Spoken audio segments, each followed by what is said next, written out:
Stay with me. All right, so React. Let me hide this little thingy here.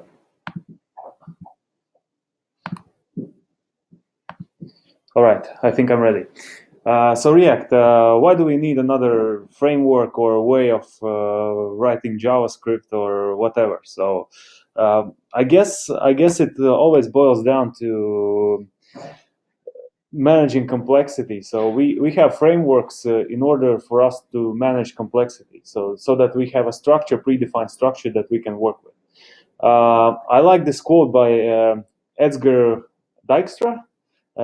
It's always hard to pronounce the name, but he's one of the computer science geniuses, and he also has a Turing Award. So I think it's a good thing to listen to this guy. So essentially, the quote says that the art of programming is the art of organizing complexity, of mastering multitude and avoiding its bastard chaos as effectively as possible. So if you understand what is said here, then probably you have dealt with some complex programs, right? So this won't be a talk like React versus AngularJS, because we are AngularJS mostly shop, and it's quite impossible to compare these two things, just because there's also a pattern called Flux that works well with React.js, and that we can compare to Angular. This will be more like React.js versus jQuery, so it's like a DOM manipulation technique. So key features of React. It has a virtual DOM. Essentially, it has all the DOM nodes created virtually, and when something changes, it doesn't. It only changes the virtual DOM, and when all changes are made there, it compares the current HTML structure, and then it only changes the difference. So it diffs the virtual DOM and real DOM, and then merges them together. So it allows for really effective way of manipulating manipulating the DOM. Yeah, so I don't have a picture for this one, but it's one-way data flow. Essentially, you have one place where you can change data, and when the data is changed, then only it renders the HTML itself. So that's really a huge benefit. If you have dealt with the immutable systems, you don't want to go back, and this is really one of the key features. So there's JSX. It's something similar to a well, essentially you're writing HTML inside JavaScript, and I know it seems to be simple, and it seems to be really off, but bear with me. You will see in examples how it actually looks and why it is good. So I'm guessing it's demo time. So there will be a lot of code, and I'm gonna do live coding, and I'm probably gonna do some googling. So bear with me. Okay, so the idea is for me to create a repository. So essentially, I will fetch all the repositories from my profile in GitHub, and after that, I can do a search on these repositories locally with a local cache. So let's begin by having a React class that is called repositories, repos for short, and it's going to be a constant. So this is ECMAScript 6, so it's actually it will be converted to ECMAScript 5, so it has a transpiler built in. You will also see some features of ECMAScript 6 here. Here we're gonna say, let's say here, hello world. You can already see that this breaks your brain probably. So, and here we're gonna render component repos. And let's do it like this. Let's run it. Nope, nothing happened.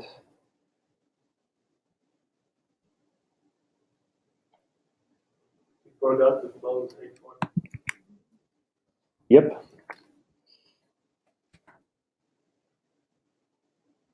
It's like pair programming, but with.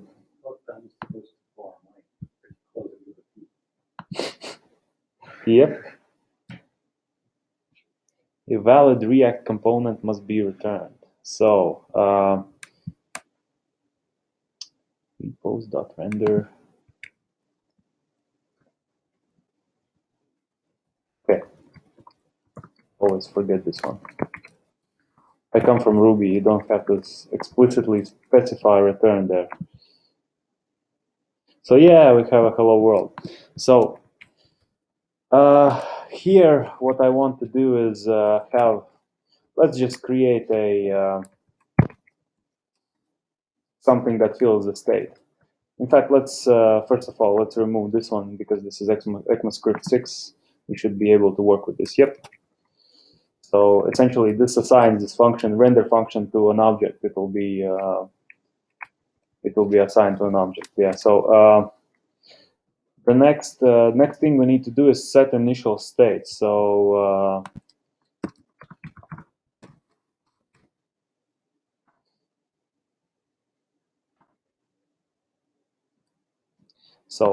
I'm gonna just copy this one because it's a little bit easier.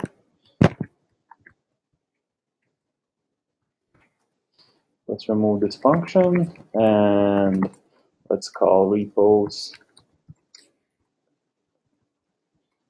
to return an object that contains repos, and it's an empty array for now. And let's fill this data actually with something meaningful. Okay, so there will be an ID, one, name, React, and that's it for now. Let's try to compile this one. I think it works. So the next thing we're going to do is we're going to write a loop that actually renders these repositories inside of our render function. So let's say render repositories, repos. And here we will take this state repos.map, and we're gonna use new hashrocket syntax. And here we're gonna say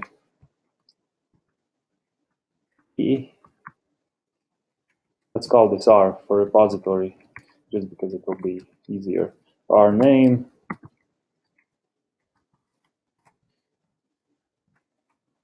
and let's call this here.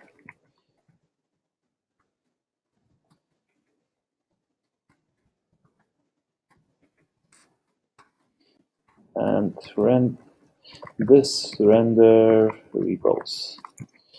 Let's see if it works. It never works on the first time.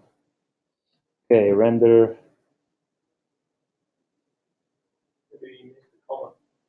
Yep, exactly.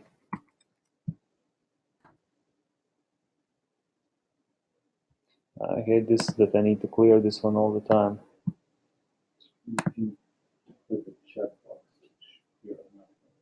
Where? Oh.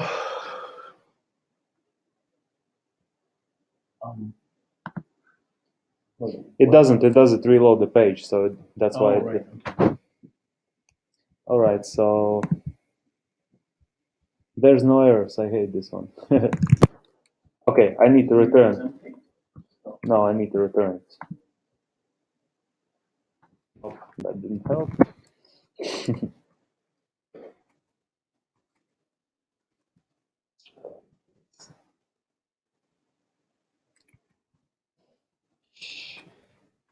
You know what? Here. Exactly, it works. So one more thing that we need to do actually in each element, we need to assign a key so that React understands that this is how this element is unique. I don't know why do you need to do that, but for some reason there is a thing. Okay, so we have one repository. Let's add another one just to make sure that this actually works. React, okay, this will be ID2 and this will be something. Okay, so yes, it actually prints out all of our repositories. Well, this far so good. So far so good, I mean. So next thing we're gonna do is we're gonna fetch some data from my actual GitHub account and print out the names of the repositories there. So let's do that. So the way we do that in React, we actually need to set a on components ready, I think. Let me just double check with the documentation. Um, it was called component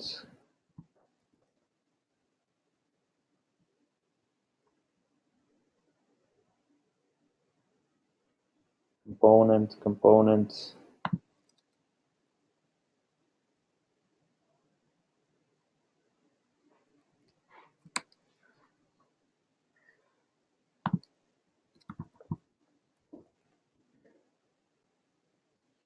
First component. Give me a second.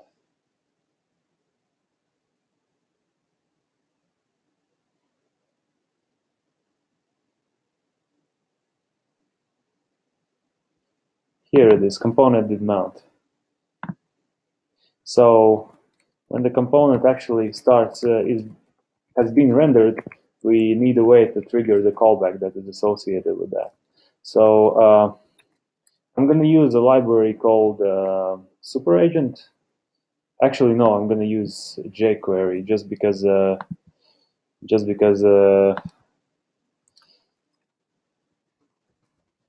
I think superagent doesn't assign to the main window. It doesn't assign itself to the main window, and I don't know of a good way to get that get to the superagent. Essentially, called superagent library. So I'm just gonna replace this with jQuery. I know I'm supposed to slam on jQuery in this talk, but it's okay. I just need it for HTTP.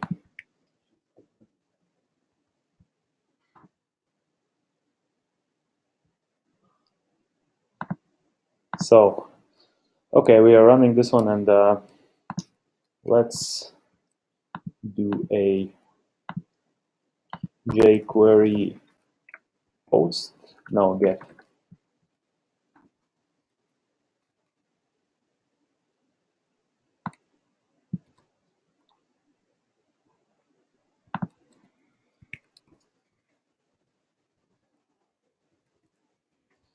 All right, this one is the most exciting part actually.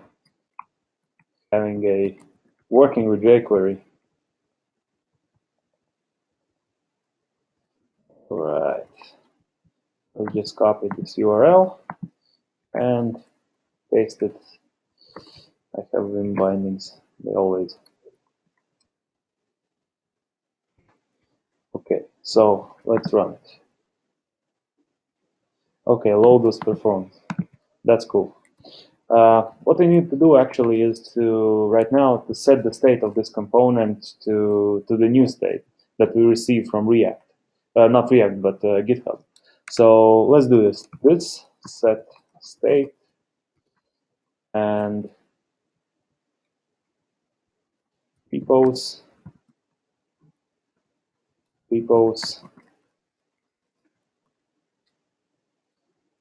and data.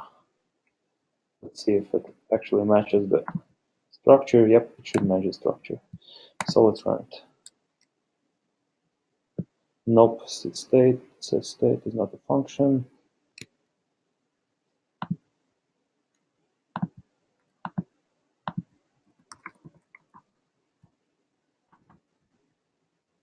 Weird. Oh, okay. So what we need to do is actually we need to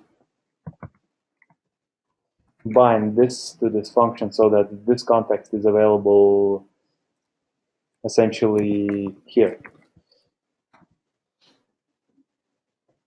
Yep, here it is. So here are all the repositories for my actual GitHub account. So all right, so now we can implement a search mechanism. Actually, what happens here is let's just remove these stubs for now. Not for now, but forever. Okay, so what happens here is that when we call this function, setState function, then it does the computation and comparison of the virtual DOM and real DOM, and then it applies the changes. So I can set the state. Actually, I can set the state. I can say this dot state is equal repos data. So this should work, and it won't do anything. So it actually will set the state to repos data, but it won't actually change anything in our program, in our HTML representation. It only changes when we access it via the function setState. So this is what I talked about when I said it's one way, data flows one way. And it's not like Angular where you have like dozens of two-way bindings everywhere. You just set it in one place and it just automatically renders all the components that are needed. So yes, let's rerun it to make sure that we didn't break anything. Nope. And let's create an input.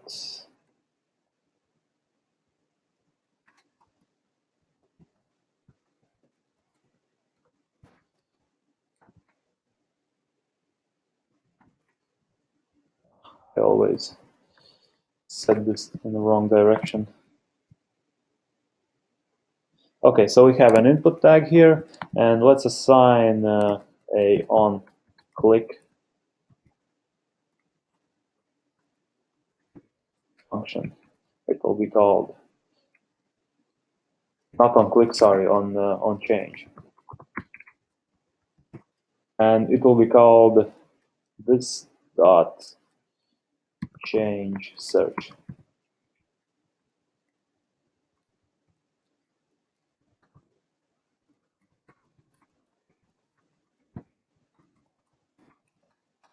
So we're going to pass event here so that we know that which actually action was triggered. So we're gonna let's try just console.log e.target.value. I think that should work. So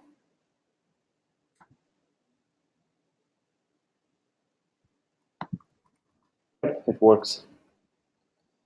So right now, what we need to do is we need to filter out all the repositories that aren't actually matching this name, the name that we entered in the search field. So let's do that. Let's take this dot state dot repos dot filter, and let's do this and filter them out based on inclusion in string. So o.name should contain e.target.value. I think that should work. Contains? Well, we will see. That's why we have a compiler.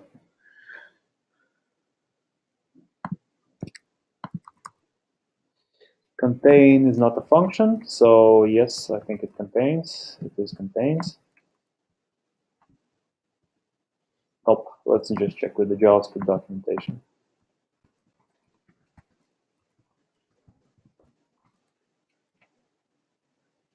include. Let's include.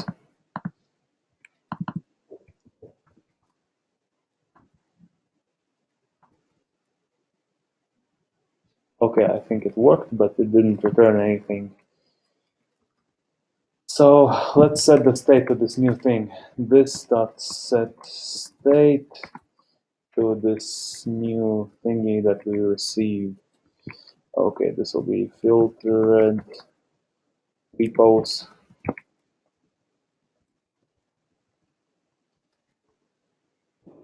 Set state.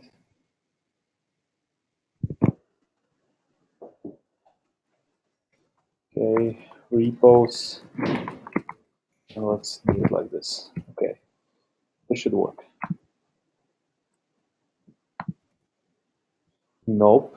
Filtered repos. I think I need a var here, right? No, let's call it a let.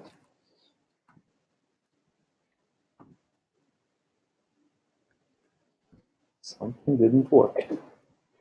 Maybe you need to return a filter. Exactly.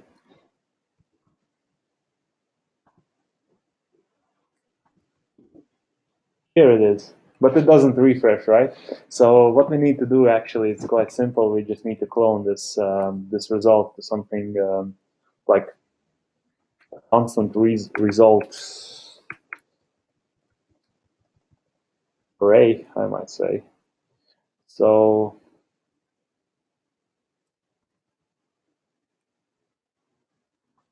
let's do it like this. Repos and searchable repos. Let's not worry about the duplication right now.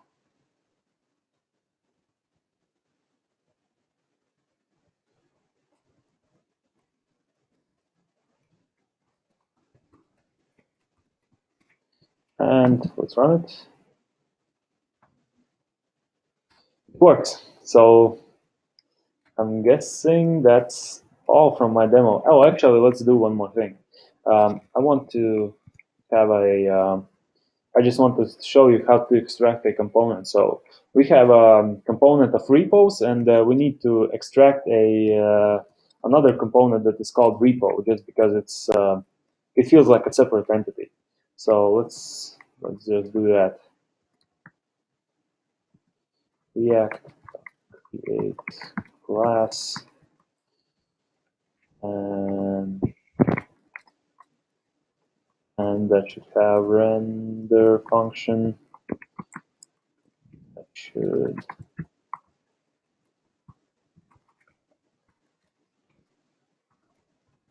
let's just change the here, but here.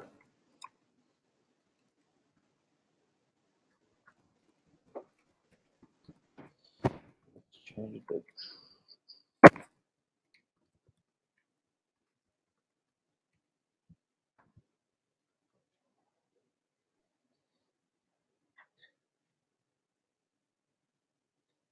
okay.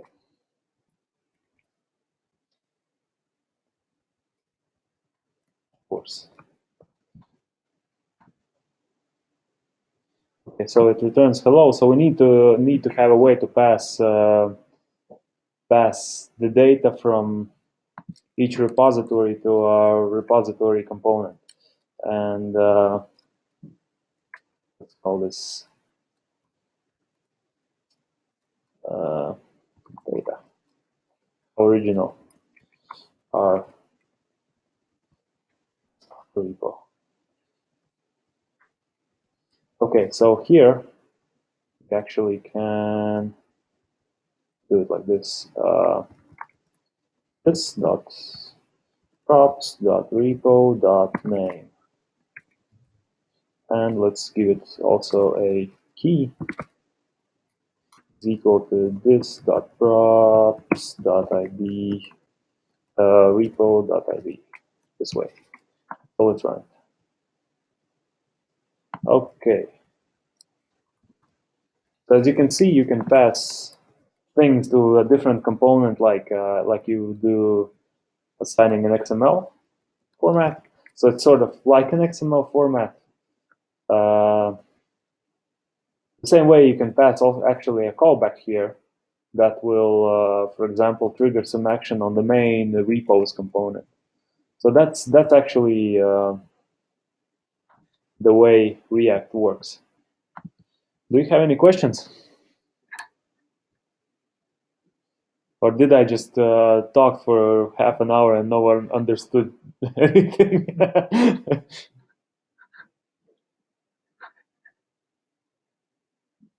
Silence. Okay. Then thank you.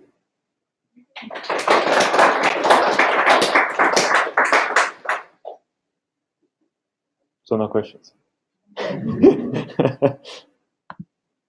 Okay.